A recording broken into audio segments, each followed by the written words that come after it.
crazy!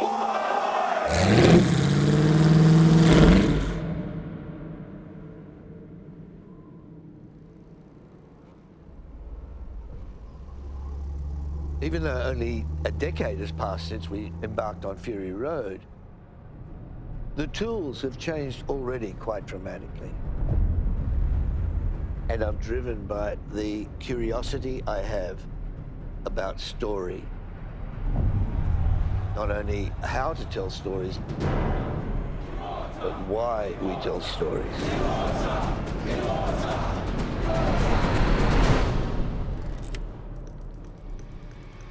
This is the truth. Whispered to me by Furiosa herself.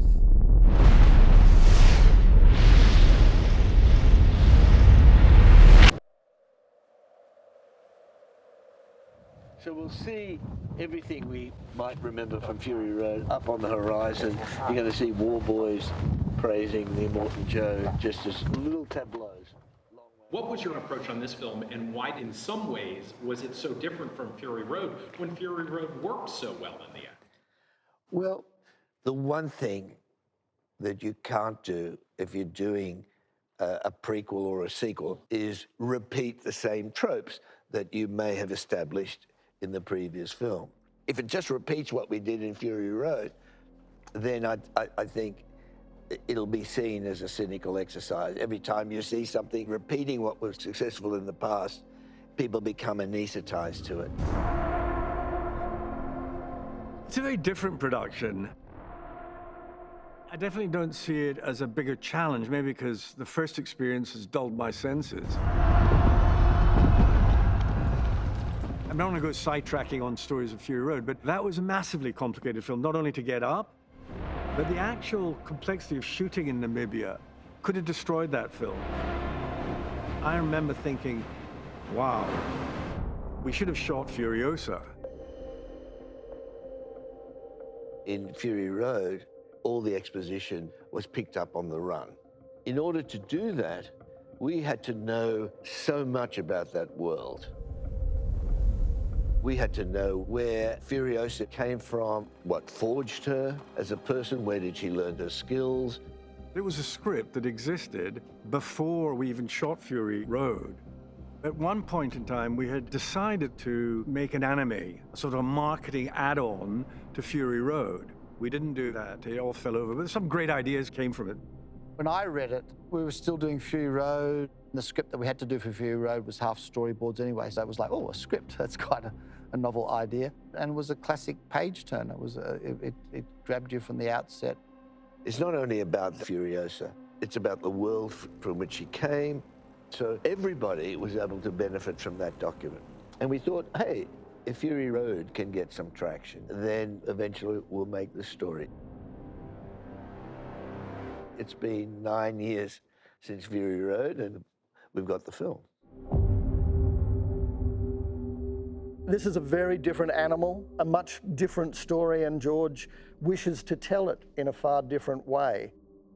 George is fully imagining in the computer the environments, the vehicles, the movement, the camera positions, so that all of it rigorously goes to tell the story the way he specifically wants that symphony to be heard.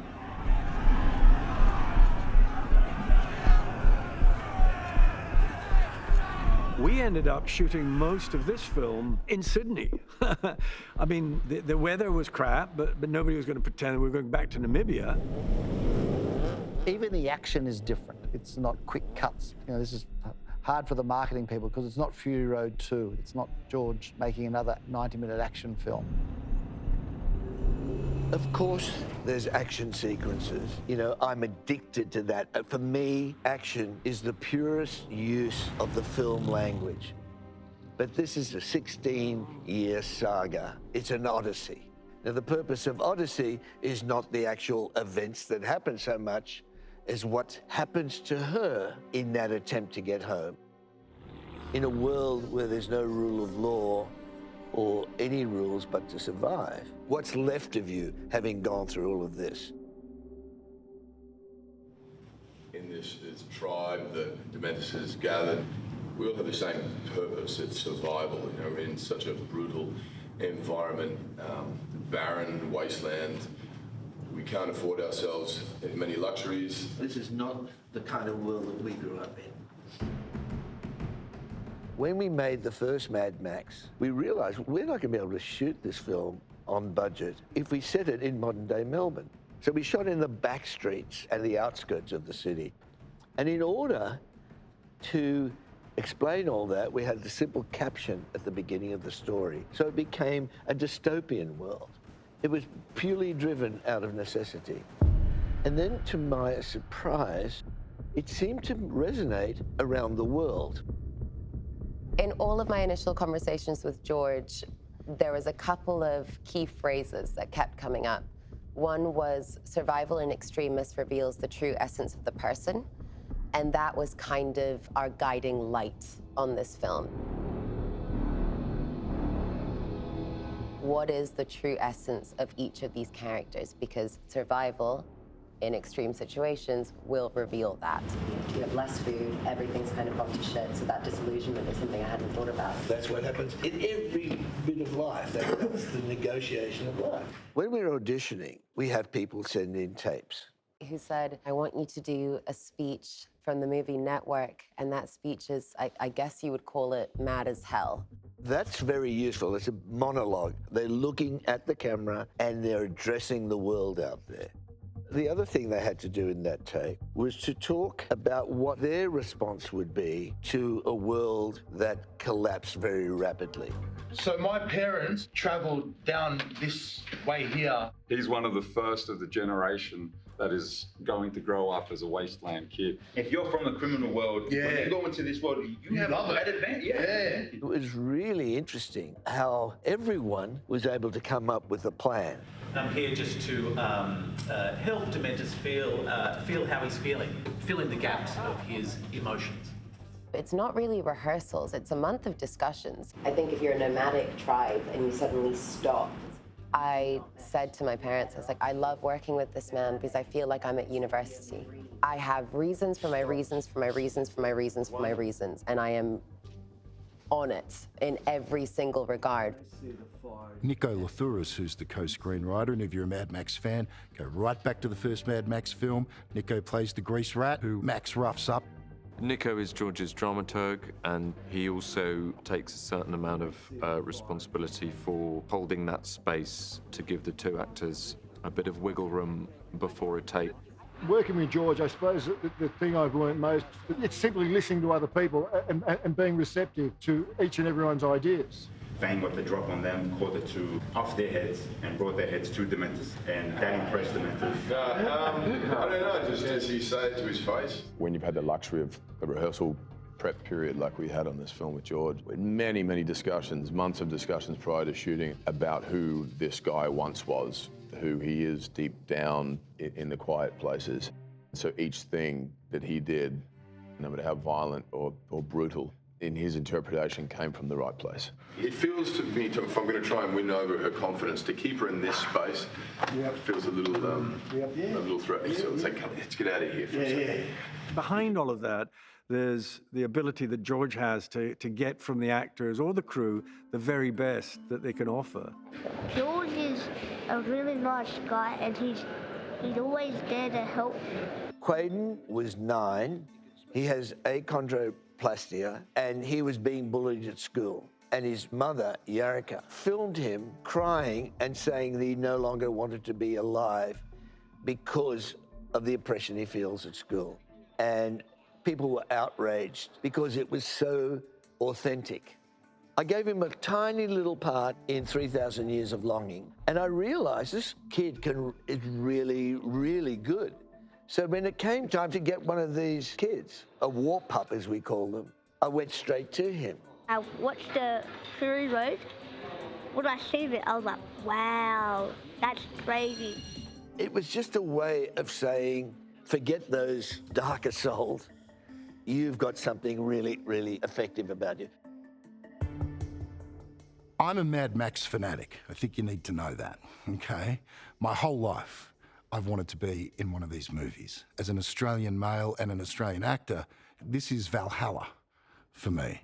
Doing my best in the wasteland. Things can get lonely out here. You gotta look for company. The first character I was offered was the character of Rizdale Pell. When I was reading the script, I asked Dr. George who's playing the Immortan Joe, because Hugh Keays-Byrne had passed away, and Hugh, of course, was the toe cutter in the first Mad Max. He said, oh, look, we're probably just going to get a sort of a stand-in or a body double and we'll do some deep fake stuff. And I said, well, I think I could do it. I know how to do the voice, and I'm the same height. And I want to be the custodian of the character. You are awaited. There is a scene where the Immortan has come up with a plan on how we're going to save the Empire. At first light, leave for Bullet Farm with your tankers empty. I didn't know his relationship with Praetorian Jack. And this is where the backstories pay off. Tom, in 15 seconds, explained it. Praetorian Jack's parents were in the military, had served with Colonel Joe Moore before he was Immortan Joe, and so Praetorian Jack is kind of like a surrogate son. Action. And instead of saying, da-da-da, you do this, the hands suddenly become like a bit more paternalistic. As soon as you can, return here with all the munitions you can load. Understood? Give him a good hearty way. When you have a sense of a character and who they are, and then you're asking an actor to represent and deliver that character, you intuitively feel antecedents, the things that form that actor as a person. And there has to be some overlap. You lift that and you join in the Immortan. Got it. So one Immortan. One day he asked me to justify making the film to him. So he said, why are we making this movie? Why are we even making it? You have to pitch me making this film. And I see it as a cautionary tale. I see it as presenting a world that is wildly entertaining, supremely beautiful in terms of the artistry that everyone else brings to it. But the reality of that universe is not terribly far off.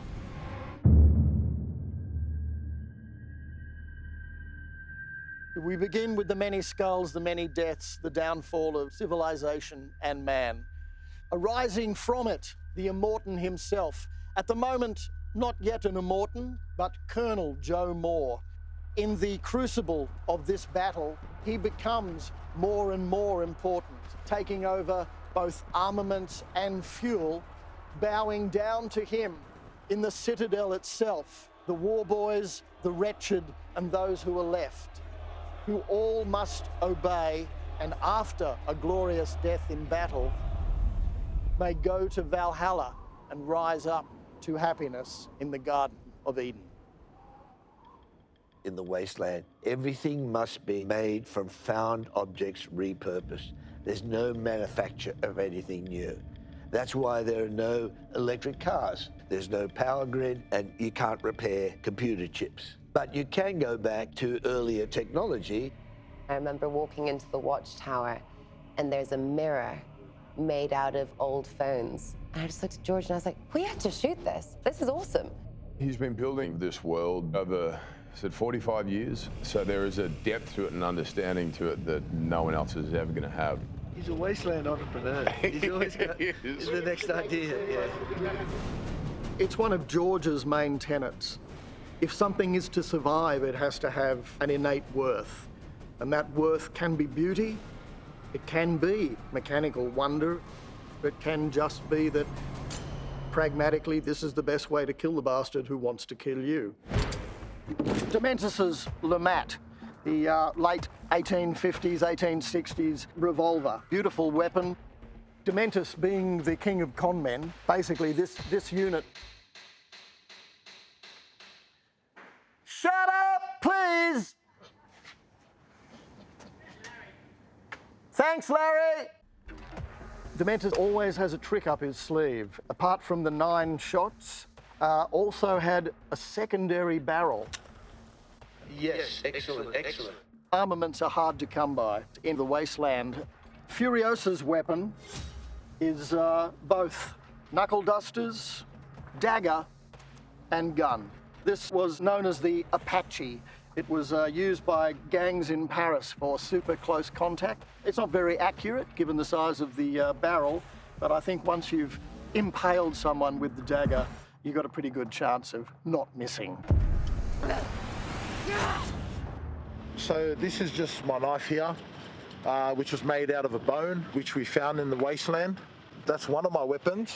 That's a spanner that I can hook like that. I can hold it like that, and I can fix things with it, like my bike. George always said just because it's the wasteland and it is all dirty and desperate and all that, it doesn't mean it can't be beautiful. Obviously, there's no wasteland supermarket. They're going to make clothes last and last and last. They're going to use anything they can find. I have to say this, I keep nothing from films normally, but these I really loved. There's a third one, he's even more disgusting. The bear became quite a big part of Chris Hemsworth's look. And the bear, I think, was just because he's such a damaged character. It's his thing from childhood. Why don't you just keep him safe? If you actually Google grown men and teddy bears, you'll see quite a lot on the internet. So it's obviously not an entirely unknown phenomena. A lot of this all comes out of George's head too. So you may think he's a sweet individual, but he's twisted.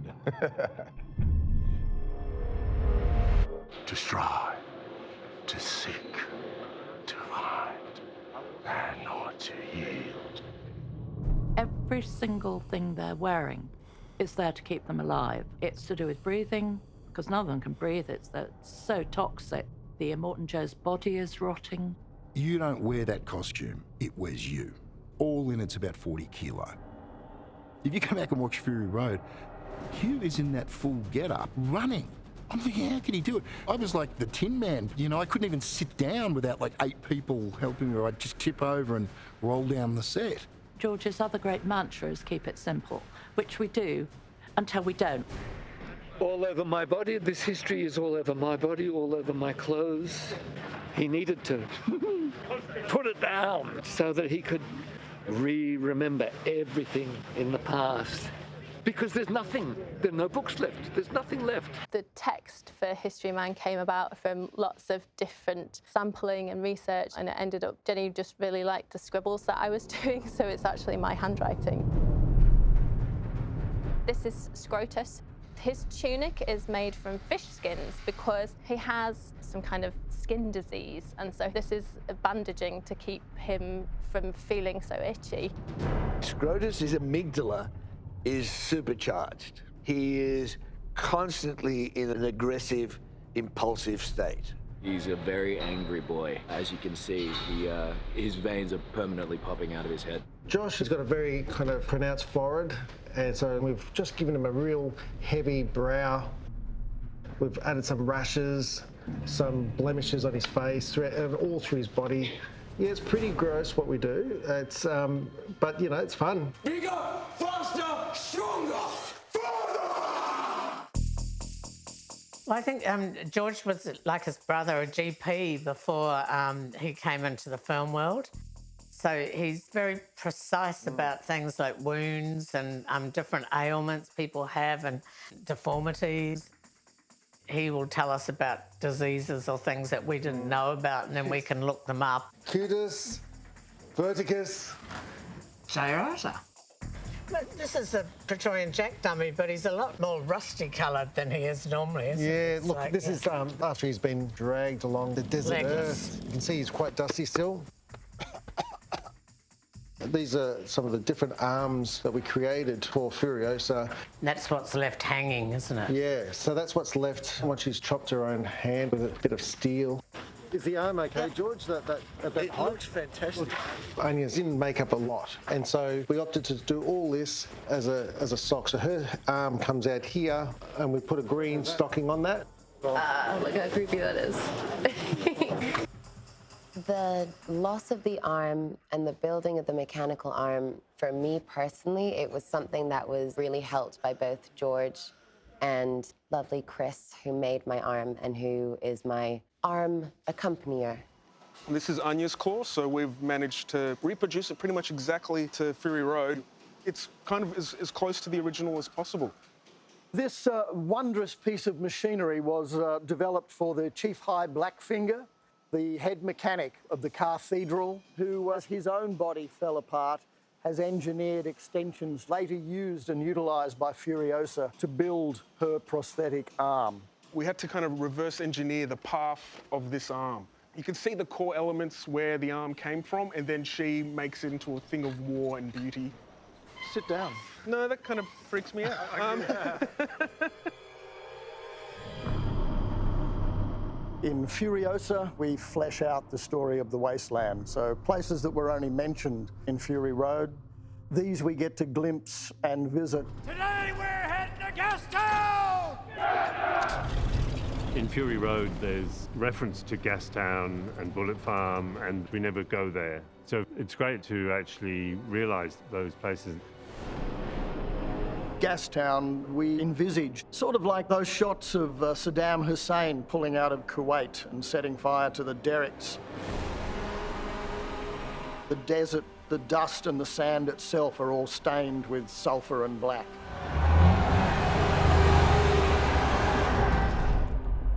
And the Bullet Farm grew from a series of fantastic photographs from Serra Pelada, which was a mine in Brazil. Thousands upon thousands of men climbing rickety wooden ladders with sacks on their back. And Bullet Farm is that for us.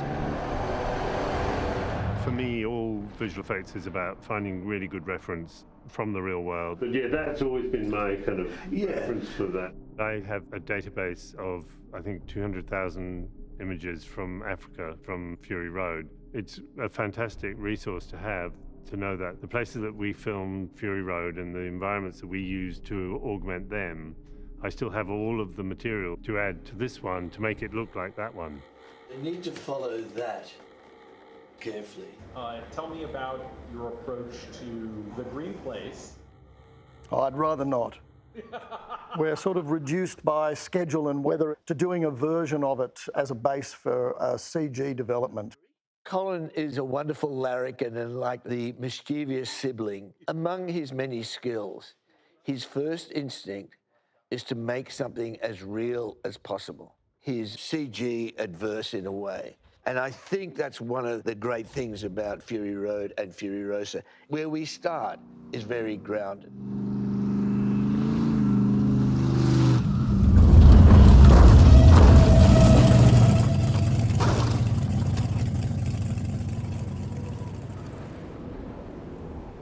Cut the sim trap. Jackets off, please. You look great. Bye, guys.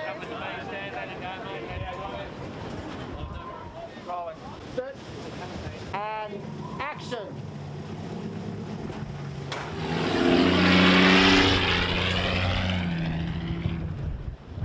And cut. It's our first day of production. It's raining and we've just lost the sun, but it's been a great day. Day number one. Let's see how we go for the rest.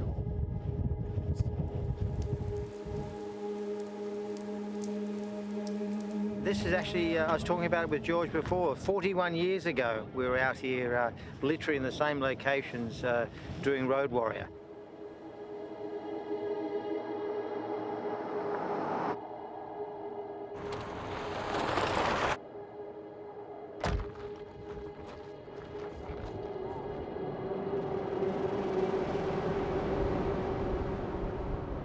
Broken Hill is an extraordinary place. It is the red dirt center and where Mad Max, I guess, is best remembered from. That was where the main unit started shooting in June 2022. I remember we were doing our first testing and there we were out in the desert driving wacky cars across the landscape. My AD department, you know, none of them had worked on Fury Road, but they're so excited. They said, oh, we feel like it's a Mad Max film now. So it was good to get that sort of DNA into people and the crew early on in the schedule. Another day in the wasteland. This is really the way that this great horde has come together.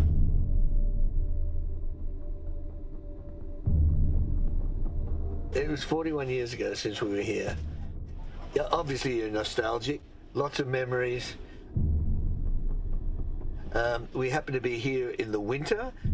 It's funny, when you see it in the film, it's the film. But when you're there, it was freezing cold. And I was thinking, where's the next coffee? Just looking around, you'd think we were making some sort of Mad Max film or something. But it's actually not. It's Frozen Part 3. Everyone, loud!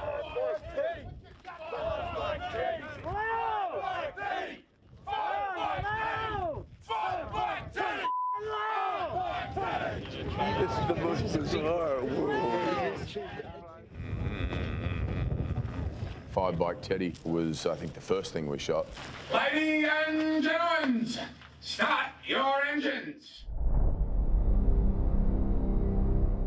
Sometimes diving into a character in a film out the gate with a big scene is beneficial. But it's a risk, you know? Now you lost everything. You lost your little caravan of futility. There were good things, but there were things that I think I was pushing a little far. And it was the first day of shooting, and it was 3 pages of dialogue or whatever. And still kind of finding my feet. How do we choose? How do we choose who's got the goods? The bollocks, the testes to ride with the Mentos? 4 months later, I said to George, can I see that scene? And we watched it, and I looked at him, I said, it's not right. And he said, you know, it's the only scene I want to tweak. All right, mechanic. No, just all right. All right. Yeah, all right. Yeah. All right. Yeah, good. Yeah, that's great. Good. And so we went back and got a couple of little tweaks and close-ups, and I think we sort of landed in a pretty good spot and fixed it. You are such a fool.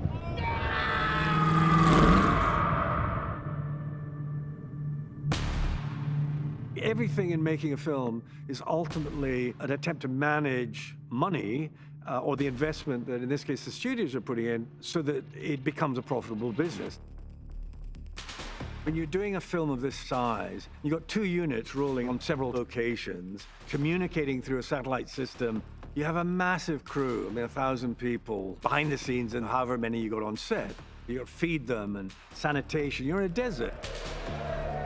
In Broken Hill, the size of the spread and how we've got the vehicles and we're getting them on set, all that stuff has to be done correctly every day, or you're blowing money out the door for no result. The last thing you want to be doing on set is making things up as you go, because you have no idea if it's all going to be coherent at the end. At this stage, we're saying the bodies have dropped off. If they haven't, if there's anybody there, we'll place one for... And the most important priority, make sure nobody gets hurt, make sure nobody gets killed. So when you shoot these things, it's definitely done bit by bit. 2, 1, action. Down. And it's following a preset plan that George has outlined with Guy Norris. And then you let it go. Both of them have worked since Guy was 21. You know, he's now 103. Wow. First worked with George in 1981. I was 21 during Road Warrior. There's a stunt that I performed in it called the Cannonball Stunt. There's a buggy that rolls in front of my bike. I crash into it and end up pencil flipping over the bike into a ravine. And we've been working together ever since, one way or another. The very first Mad Max, the script, was 247 pages long. And I described every single shot and what happened within the shot. It was a technical document. Can you come a little wider to see more of the hair? Wider. That's it? George has got just an incredible sort of brain for the detail of a film. If the machine ever existed that you could just plug into that brain and project the film, we'd all be out of a job. On Fury Road, storyboards became the way which we worked. We did do some previs, but we had a thing where every day in the middle of the Namibian desert, Guy had scale models of each of the vehicles. And we'd have these meetings, which were very safety driven, and we'd drill that with the toys. Guy is one of those people who's evolved his process with the technology. Thanks, mate. Yeah, that's great. It's a great system. I really like that. Oh, great. Yeah, good. Toy Box really came out of our work and our design process with George. Harrison, my son, who's my partner, developed a kind of a digital version of toys. So we designed the action inside the Unreal Engine like a stage play or a football play. Then we decide how to cover it. It's real-time rendering. So we were able to make changes very, very quickly and easily. So that was an incredibly valuable tool. an advance on just storyboarding or previs. Designing shots in Toy Box, by the time we got to set, we knew what we wanted to do. And even testing the one-ers, where we try and let the action play out within one shot, we ended up choreographing the movement of the actors and the camera together and making sure we're revealing everything we need to at each particular time within the scene. Oh, this one's alive! In the shot where Dementus had run down Furiosa and Praetorian Jack, and that one starts with them in an upside-down car and they get dragged out by Dementus. The whole choreography of the scene was fantastic. You really feel like you're immersed within the scene. And basically it was all in camera. Did you see that? You see how they fought for each other, this little army of two? Where were they going? So full of hope? There is no hope! It's a shot, obviously, that's quite complex, lots and lots of variables, dependent on everybody doing everything very precisely. From the camera to, of course, the actors. We got it in 7 takes, very, very happy with it. The sun was in the right position, and all the pieces fell together. And there's always a satisfaction, of course, of pulling something like that off. We started on some really big scenes. George was insistent on the fact that she would not make a sound or cry. Just no sound, no tears. Just hold it. Are you able to, yeah, keep your head straight, but yeah, shoulder high. That's it. Because that was such a huge scene, I was really in my feelings. It was only possible for me to do that on screen because in between takes, I could go off and grieve, and I could go and cry and make sound and allow the feeling that I had to dissipate, so when they said action, I could hold it in.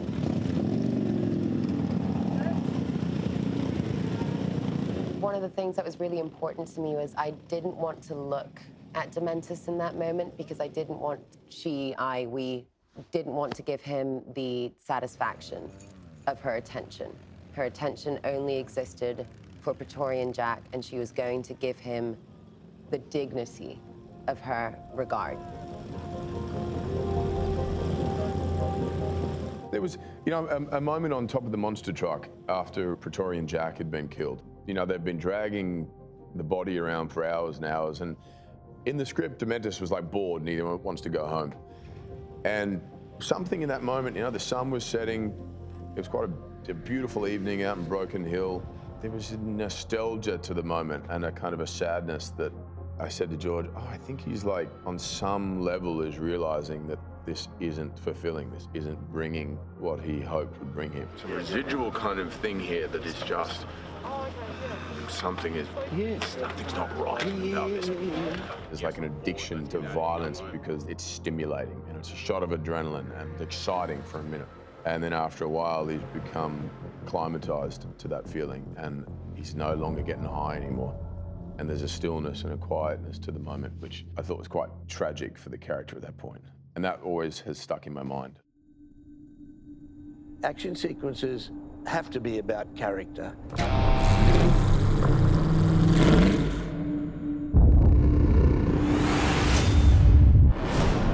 That's very much the way we look to design the narrative, the architecture of these stories.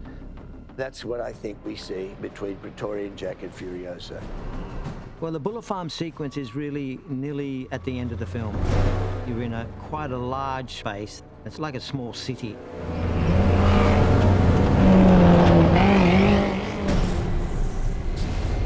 The real challenge is how do you tell a story in a multiple location place, but make sure you keep all the strands so we understand where everybody is. What's the geography of the action? What are each of them doing at that particular stage? And how does that drive the story forward?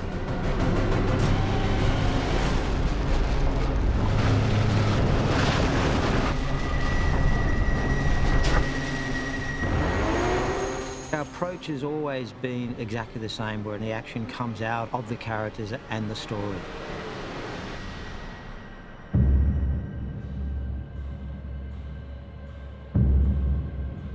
I both our hero and heroine have been separated now. They're both under fire.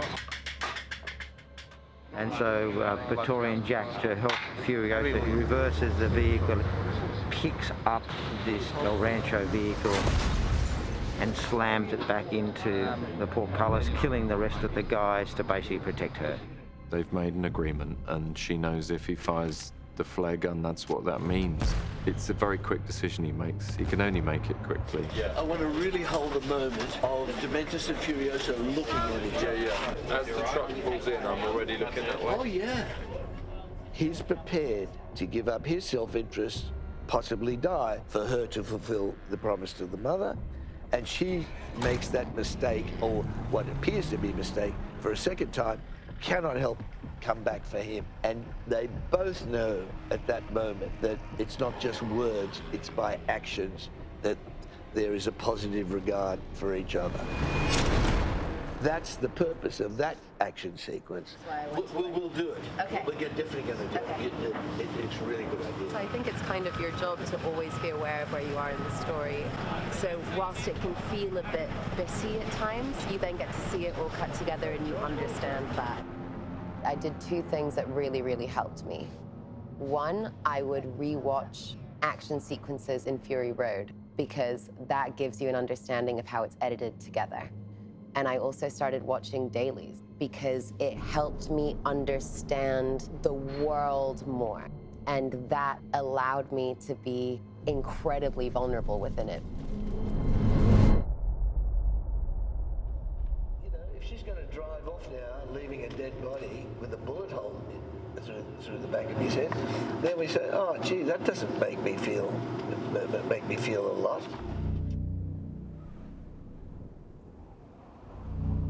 This character, the second I read her, I was like, oh, okay. This is going to be one of those ones where it's very difficult to separate yourself. And that has been hard to let go of when I go home. But I hope that that means that something is working because all I care about is telling this person's story. The scene I was most nervous about was the face-off between Furiosa and Dementus. It's a battle of wits and words, and he doesn't have the tools he normally has to defeat someone. The scene, like any climactic moment, it has to hit the right notes and deliver what the intent was. You take two individuals in some extremely isolated place, and their essence is finally revealed at the end. The whole sort of the film builds up to that encounter. So we did that towards the back end of the shoot. It's like she doesn't kill him because there's no satisfaction. She wants more than just his death. As we're leading up to that scene, we had rehearsals, we interrogated the screenplay over and over again. Because maybe the gun is what makes me go. Little D, Yeah, her hair was black, whatever it is, the I know who you are, okay? When you call her Little D, if that was when it came in, it's like, oh, this is different. You do remember what you did to my mother. Can I say, the moment he gives you that, and you get a catharsis, it's going to erode the catharsis later. Originally, that scene was a conversation at the end of the movie. We're looking at a vengeance tone. We've seen them. The first Mad Max was a vengeance tone. In classic stories of avenging angels, the person seeking retribution is cold and dispassionate and immovable. It's like this character has been chasing this man for so long, and she has him alone in the desert, and she can just feel her feelings. It is important to me to have a breaking down of this more metallic Furiosa. The way that George and Nico had written that scene and then what Anya insisted on having in there, it took us 4 months to get to. You know, there were a lot of conversations and variations and changes and shifts. It kind of potentially could show he got to her, and which is even more heartbreaking. Yeah. The fact that she does resort to violence. Yeah, George is a genius. He's not thinking in 2D, he's thinking in 3D. The way that I describe it to him sometimes is I'm the little ant on the ground and you're the bird in the sky that can see everything that I can't see. But I can also see stuff down here. There has to be some action that's not just intellectual discussion, is what I'm trying to say. Where do you feel it should happen? I need to grab him and scream and beat the living shit out of him. I realized by that time, Anya had more authority over the role and where she was than I had as the director. Can I just say, I think for the first time I realized that in everything that's been said, you should do something to him. Thank you. Every time. We've got to work out what it is. George was generous enough to really feel my passion and my feeling towards it and go, okay, I think maybe there's something in that. It's just been incredibly collaborative in that aspect. It's a good thing that we went through that process. Anya knew where she was with the character. Chris knew where he was with the character. And that's how it should be. Ow! I love pain. Pain lets me know I exist. If you can't do me quick, you'll have to do me slow. Either way, you're not going to get anything close to what you want. It's good. It definitely, the wax punctuate, it worked really well. I hadn't shot a scene like that over 3 or 4 days before. Normally you would do that in a day, but the way George wanted to shoot it and the detail he wanted to have and the exploration within the scene meant that it was going to take that amount of time. No big valley for a little. Yeah, exactly. If I may. Yeah, Yes, yeah. that's it. It was very interesting for both Chris and I because we were essentially almost on different movies. So it created this sort of atmosphere where we were both just so ready to come and do this scene. I have nothing. I have nothing. I'm yours. This is the payoff of the whole film, this little two-hander scene. There's certain things you can hurry, but that sort of creative process you can't. So even though there's like a couple hundred people hanging around, you just got to give them the space and not feel like there's all these eyes watching. So the easiest thing is to just clear the set and give them the time to work it out. That's vicious. The actor and the character brings to that moment a huge amount of turmoil. It's volcanic.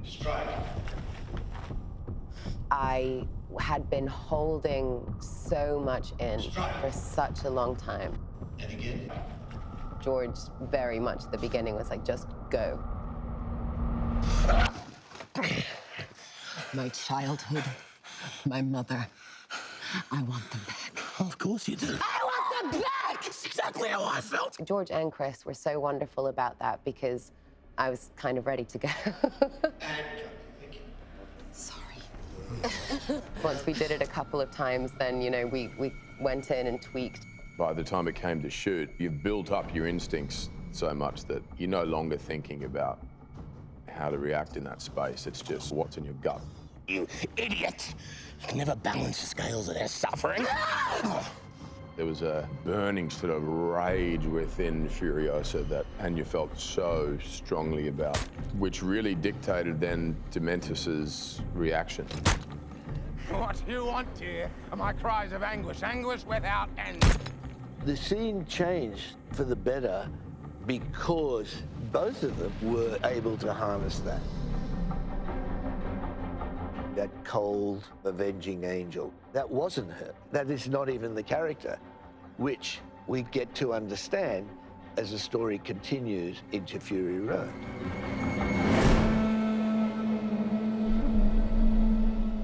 And thank you. Thank you, PJ. Thank you. Thanks, Anya. Thanks.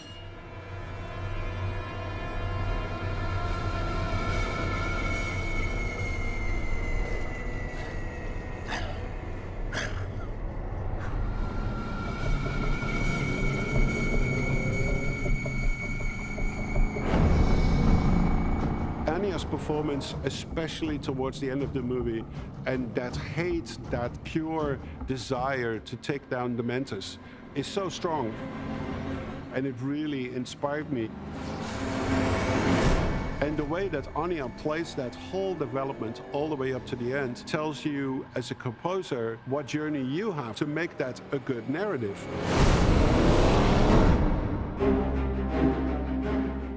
Certainly on a George Miller movie, sound is very important. Sound can carry a lot of emotion, and you can use sound if you want to as a powerful tool in filmmaking. Working on this film is not what I would consider a normal film score type job.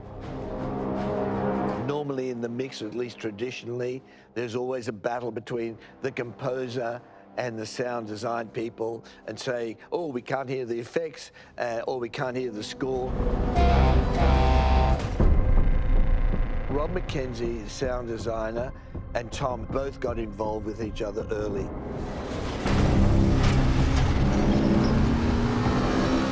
We had a real simpatico, I guess. He's been creating all of this music, which sounds like vehicles.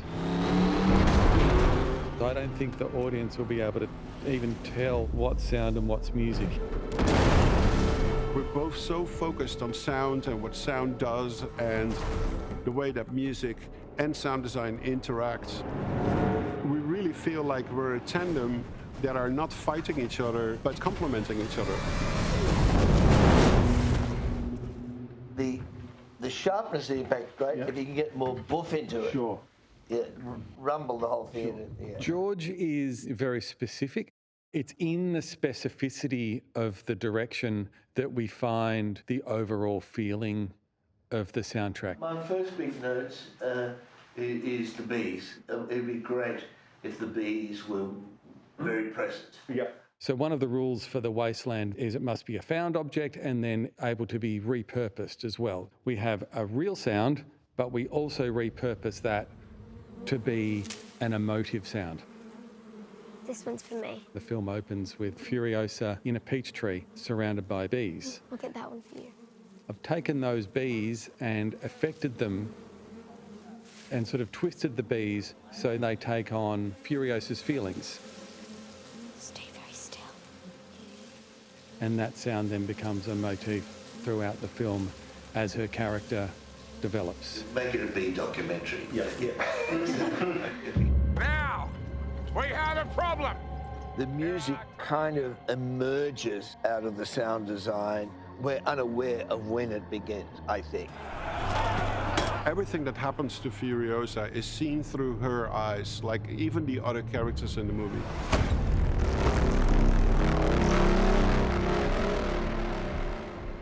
Technically, her theme is a very simple pulse. Dum bum bum ba da dum bum ba ba bum. And this pulse changes like in character and in speed. If something is happening that is fearful to her, it has flutters in it. Almost like heart palpitations.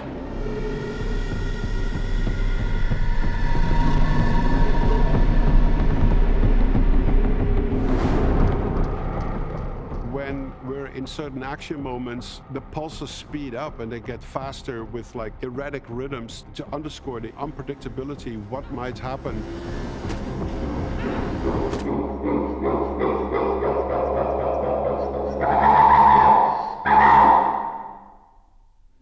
Awesome, let's record immediately. That's all great. A few organic instruments really take center place in this score. One is the duduk. It comes from Armenia, and it has this really soaring tone that immediately draws you to like the deepest felt emotions. The second one is the didgeridoo. The didgeridoo and the duduk are both responsible for holding that feeling of home. I've been working with William Barton, a great didgeridoo artist. He's a deeply intense player that really lives the Aboriginal culture. It's probably one of the oldest instruments that we have on the planet. I was just reacting to the film in there, so I feel like I just should do that. And then we see where it takes us. Yeah. And if you feel you want to try a number of takes, it's completely up to you.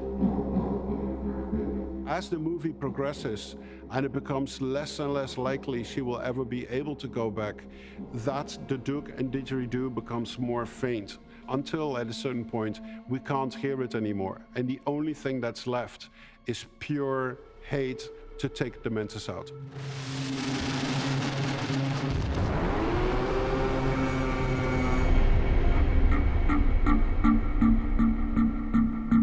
Other sounds in this film score are almost exclusively made with a synthesizer system that's called Buchla.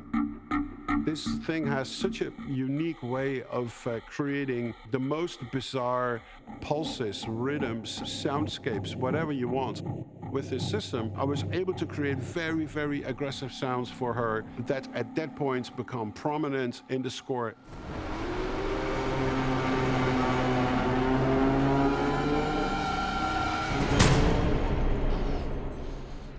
Give. By the time she talks to Dementors and she starts hitting him, the hits do not give her the satisfaction. And so there's a little bit of music there, but it's very faint. And as she hits him, it becomes more faint and more faint and more faint. Did anybody play here on Fury Road like 10 years ago? Yeah. Oh, good amount. We were able to build a score that is now the perfect handoff into Fury Road. So it's like jump, jump, jump, and then let it just ring out.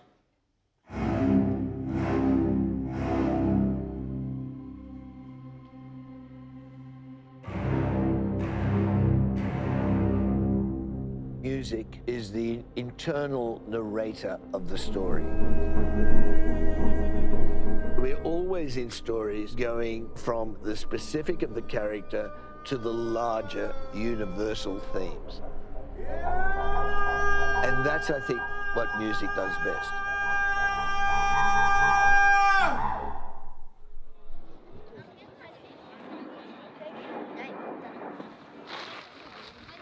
So tell me what you guys are doing. So we're on the shoe pile, and we have to throw shoes and just scavenge around for the right We have pair. to find the same pair of each shoes. Yeah. Then if it doesn't fit us, we can pass it to him and then me. And then, yeah, that's basically it. As human beings, wherever we are in time and space, we have the same patterns of behavior. And one of the most interesting things about working in the world of Mad Max is that even though the stories are set in some degraded future, we go back to behaviors that are at least medieval or pre-medieval. So in a way, it's forward to the past. And in that, we measure it against the current zeitgeist and the things that were experienced in our time.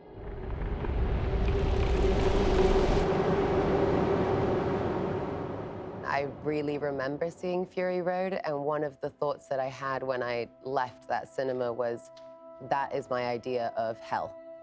Everything is just aggression and death, and hope, you know, is barely there. And if it is there, it's this one tiny little sapling. It's familiar yet unfamiliar. It's inviting yet brash and offensive. I think humans are fascinated by the idea of catastrophe. I think there's a sense in which we go, that's when I'd find out who I really am. Or perhaps I'd become more than I am. I mean, as much as I hope it doesn't happen. I think everybody's drawn to the Mad Max films because of the idea of the freedom. When every day people are going to work doing all the same things they're doing, I think sometimes they really wish they could be out in the wasteland.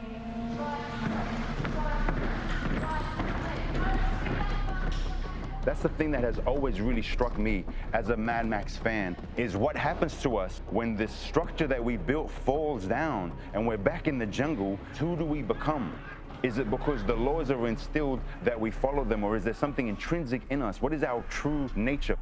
These movies, you know, sometimes I see what's going on in many parts of the world right now, and I'm going, this is like a month or so away. It's more an information booklet rather than entertainment. I believe that they're drawn to it because it's just another alternative to living. In the wasteland, you're living in a civilized society. As fucked up as that may seem to some people, I think it's just the fact that something's happening afterwards. At least there's a future. At least it totters on. Maybe that's almost enough for us, and then we don't have to change what we're really doing or who we are or how we are. It'll keep staggering forward. There's a notion in technology that the future is here, it's just unevenly distributed. There are some pockets of human behavior which are very clearly futuristic. We're anticipating where we may perhaps be even a century from now. But there are others in which the behavior is very, very elemental. That's a spectrum of behavior that's available to you in the Mad Max world or the Wasteland world. That's one of the big attractions to these stories. That's why they won't let me go. That's a long answer, but you'll be able to trim it up.